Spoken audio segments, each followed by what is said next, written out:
complex puzzle. They imagine you need a secret formula or insider knowledge only those Wall Street types possess. But the reality is quite different. I remember back in Omaha, when I was just a kid, maybe 10 years old, I had a newspaper route. Every morning before school, rain or shine, I'd deliver 500 papers. And my dad, he'd watch me counting my coins at the kitchen table each week.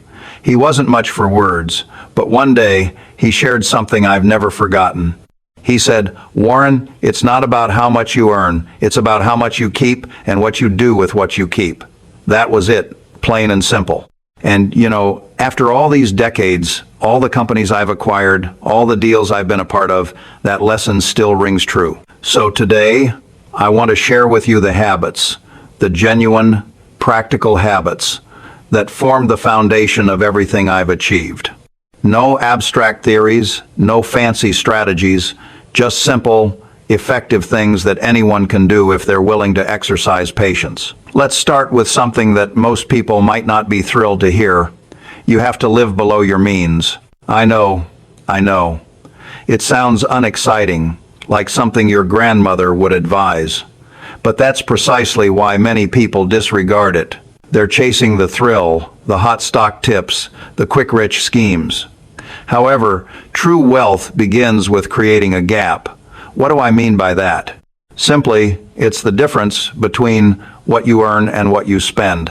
That space in between, that's where your financial future takes shape. I still live in the same house I bought back in 1958. Paid $31,500 for it. People find that peculiar. They say, "Warren, you're one of the wealthiest people in the world. Why not buy a mansion? Why not get yourself a yacht?" And I tell them, because I'm content. This house has everything I need. It's where I raised my children. It's where Susan and I built our life together. Why would I trade that for marble floors and a bunch of empty rooms? You see, every dollar you spend on things you don't really need is a dollar that can't work for you. It can't compound. It can't grow. It's simply gone. And here's what most people overlook. When you buy something expensive today, like a $50,000 car you don't truly need, you're not just spending $50,000, you're also spending what that money could potentially become in 20 or 30 years. At a 10% growth rate, that $50,000 transforms into over $300,000 in 20 years.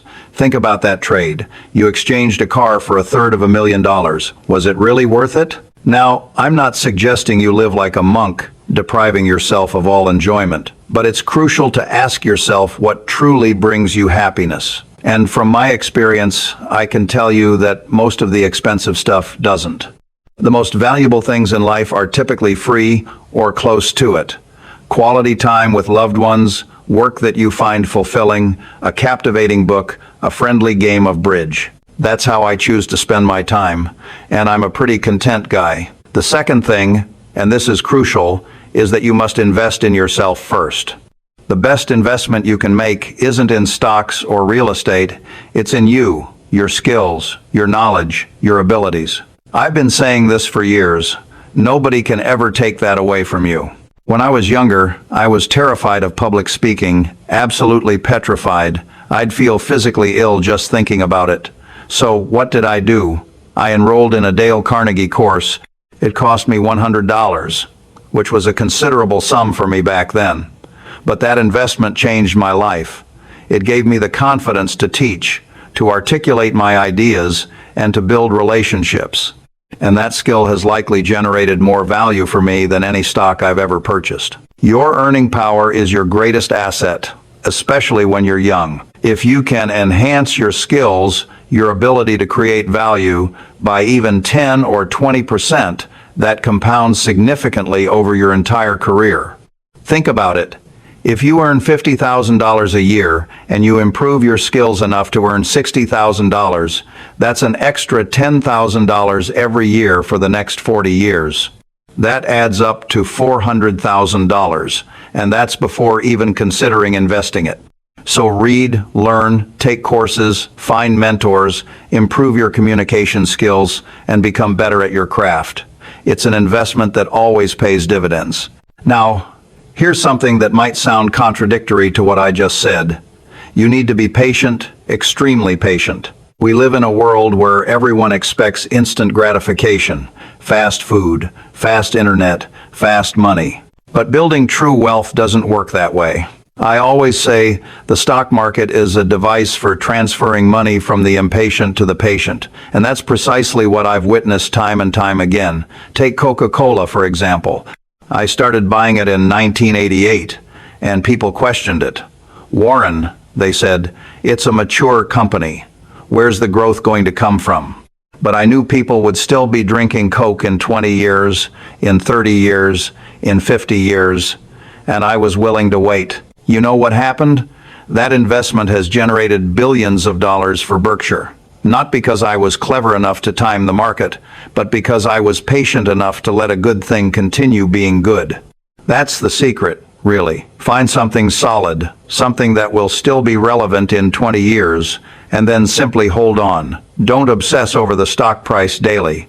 Don't panic when it dips. Don't become overly greedy when it rises. Just let it be. I like to think of it like a farmer. You plant seeds in the spring.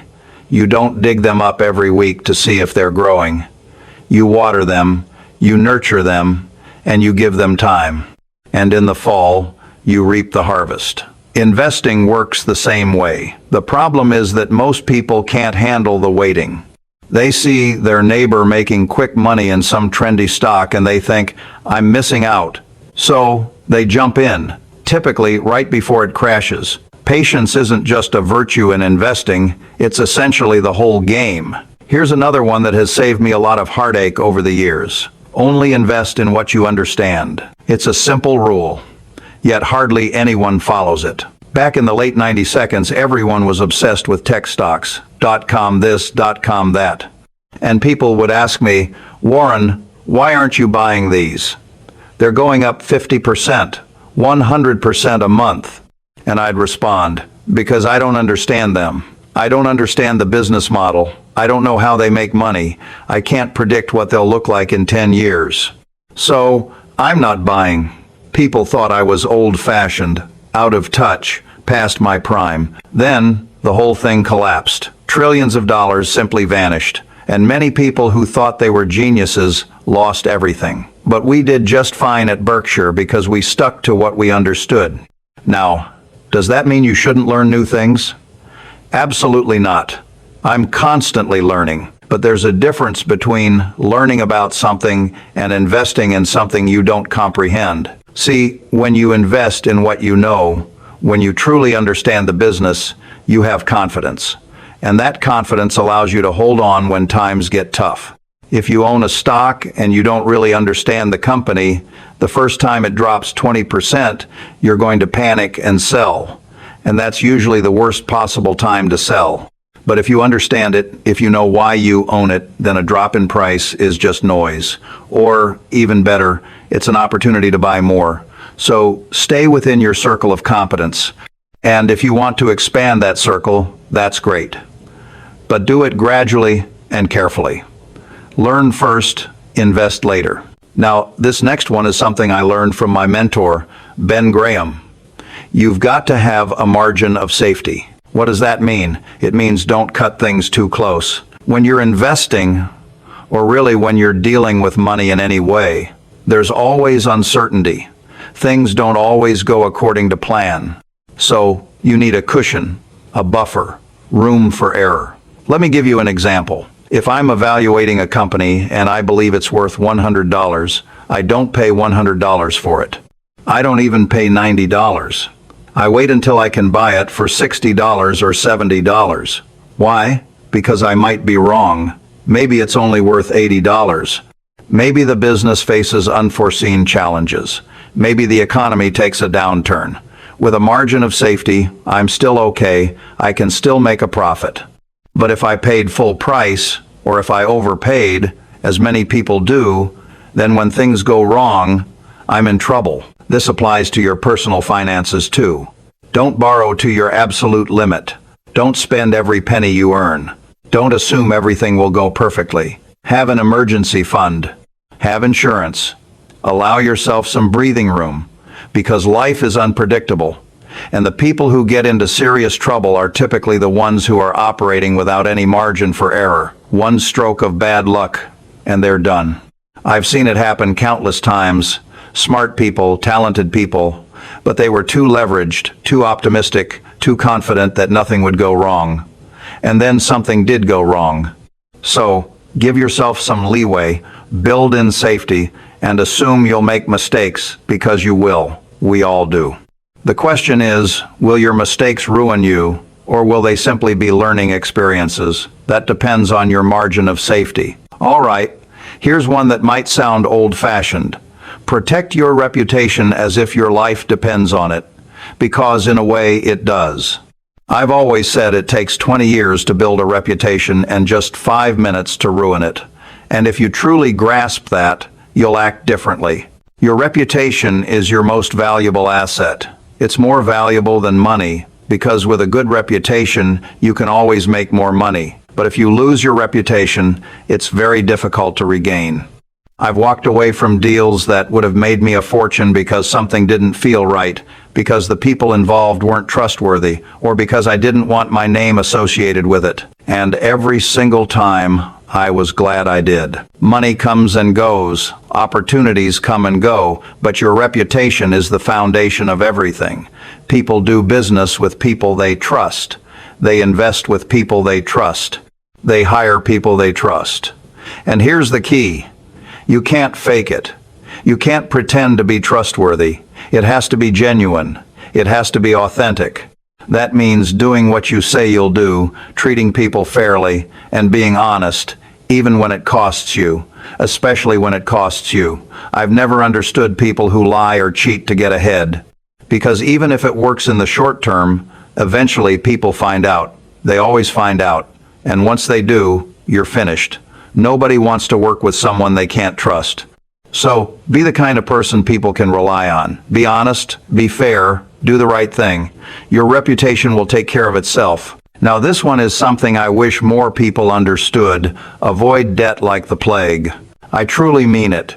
Debt is dangerous, especially the kind of debt most people take on. Debt is like oxygen. In the right amount, it's fine. It can even be helpful. But too much, and you suffocate. I've witnessed so many people, smart people, talented people, get destroyed by debt. Credit cards, car loans, student loans, mortgages they couldn't truly afford. And here's what happens. The debt starts small, manageable. But then life happens. You lose a job, you have a medical emergency, the economy takes a downturn. And suddenly, that debt is crushing you. Every dollar you earn goes toward paying interest. You can't invest, you can't save.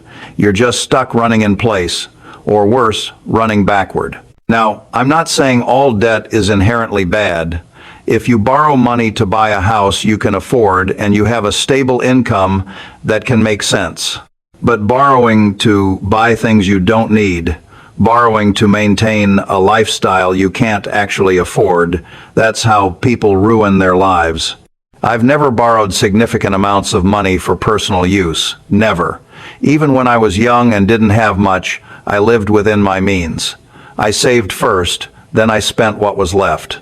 Most people do it backward. They spend first, then they try to save what's left, which is usually nothing, and then they borrow to make up the difference. That's a trap, a very difficult trap to escape. So, if you're in debt, make it your top priority to get out. Pay it off. Cut up the credit cards. Live on less than you earn. It won't be easy, but it'll be worth it. Because once you're debt-free, once you don't owe anyone anything, you'll experience a freedom you've never felt before. You'll be able to invest, to save, to build genuine wealth. But as long as you're in debt, you're essentially just working for the bank. Here's something that might surprise you. Keep learning. Never stop. Some people believe that once they finish school, they're done learning. They think they know what they need to know, and now it's simply about execution. But that's not how it works. The world evolves, technology advances, and industries transform. If you stop learning, you fall behind. I still read for 5 or 6 hours every day, without fail. At 94 years old, people ask me, Warren, why do you still read so much? What are you preparing for? And I tell them, I'm not preparing for anything specific. I'm simply interested, curious. I want to understand how things work. But the truth is that curiosity, that constant learning, is what has kept me relevant all these years. I understand businesses better because I read about them. I understand the economy better because I study it. I make better decisions because I've learned from my own mistakes and from the mistakes of others. And the beautiful thing about learning is that it compounds, just like money. Every book you read provides you with knowledge. That knowledge helps you understand the next book better, which gives you even more knowledge, and so on. After a while, you start seeing patterns, connections, things that other people miss. That's the edge. That's what makes the difference. So read everything. Read about businesses. Read about history. Read about human nature. Read biographies of successful people. Because every book you read is essentially a conversation with some of the most intelligent people who have ever lived. And unlike college, this education is free, or at least very inexpensive. All right. This next one is about people. Surround yourself with people better than you. That might sound odd, but think about it. If you're the smartest person in the room, you're in the wrong room. You want to be around people who challenge you, who stimulate your thinking, who push you to become better. I've been incredibly fortunate in my life to work with truly phenomenal people. Charlie Munger, my partner for so many years, has made me a better investor, a better thinker, and a better person. We don't always agree. In fact, we disagree frequently. But that's precisely the point. He sees things I don't see, he asks questions I don't ask, and that makes us both better.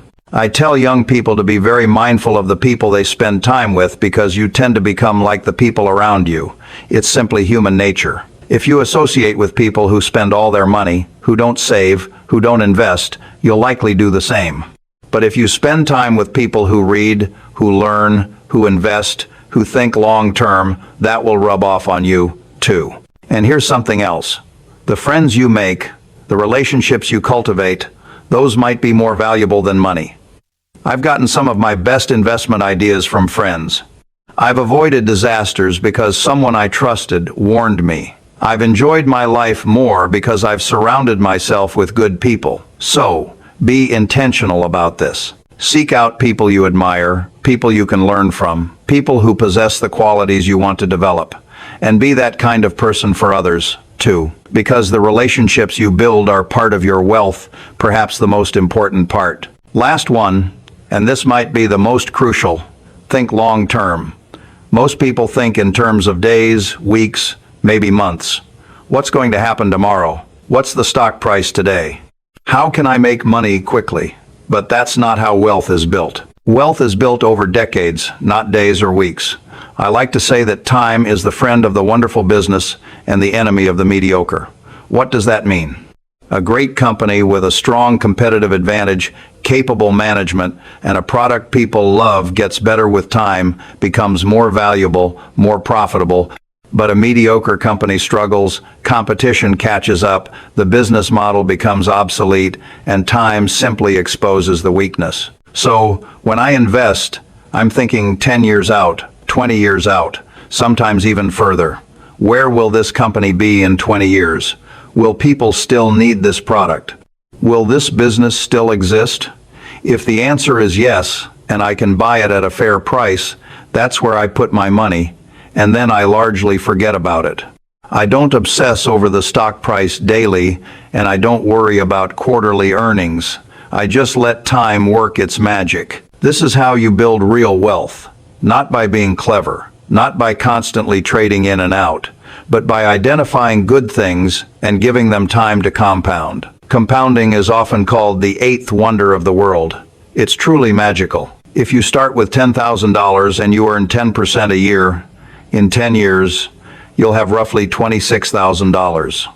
Not bad, right? But if you wait 20 years, you'll have $67,000. After 30 years, it grows to $174,000. And in 40 years, you'll have $452,000. The same initial $10,000, the same 10% return, but time makes all the difference. That's why young people have such a tremendous advantage. They have time. If you're 25 years old and you start investing now, even with small amounts, you could be wealthy by the time you retire. Not by doing anything complex, just by being patient. But if you wait until you're 50, you're facing an uphill battle. You've lost 25 years of compounding that you can never recover. So, start now. Start small if you must. But start and think long-term, always long-term, because the future belongs to the patient. Well, I've talked a lot today, sharing 10 habits. Simple things, really, nothing fancy or complicated. Live below your means, invest in yourself, be patient, stick to what you understand, always maintain a margin of safety, guard your reputation, avoid debt, keep learning, surround yourself with good people, and think long-term. That's it. That's how you build wealth. Not by being the smartest person, not by working on Wall Street, and not by getting lucky, but simply by consistently doing the right things over a very long period. You know, people occasionally ask me what I'd do differently if I could start over, what mistakes I'd avoid, and what opportunities I'd seize. And I tell them honestly, not much. Because the core principles don't change, and the fundamental habits don't change. What worked 70 years ago still works today. The world is undoubtedly different now. We have computers, the internet, and all sorts of technology I never imagined when I was young. But people haven't changed, and human nature hasn't changed. We still get greedy when we should be fearful, and we still get fearful when we should be greedy. We still crave instant gratification, and we still struggle with being patient. That's why these habits are so important. They run counter to our natural instincts, and they require discipline. They necessitate thinking differently from the crowd. But if you can do that, if you can master these simple things, you'll outperform 95% of investors, even most of the professionals. Not because you're inherently smarter, but because you're more disciplined, more patient, and more focused on what truly matters. I've lived a long life, and I've seen a lot. Market crashes, recessions, wars, booms, and busts. And through it all, the people who thrived were the ones who adhered to the basics, who didn't panic, and who remained rational when everyone else was losing their heads. That can be you. It doesn't matter where you're starting from, how much money you have today, or if you've made mistakes in the past. What matters is what you do from this point forward. Start living below your means, start investing, even if it's just a little, start learning, start surrounding yourself with good people, and start thinking long-term. Do those things, and I promise you, your life will be transformed 10 years from now, 20 years from now. You'll look back and be amazed at what you've created, not overnight, not quickly, but steadily, surely, like a tree growing, like a snowball rolling down a hill, like interest compounding slowly at first, then faster and faster until one day you look around and realize you're wealthy, not just in money, but in time, in freedom, and in peace of mind. And that's the real wealth. That's what it's all about. Well, I think that's all I wanted to say today. I hope it helps. I hope you'll take something away from this, even just one thing, one habit, because that's all it takes to begin. Just one step, one decision, and then another and another, until one day you're where you aspire to be. Good luck, and remember, be patient. Time is on your side. Thank you for listening.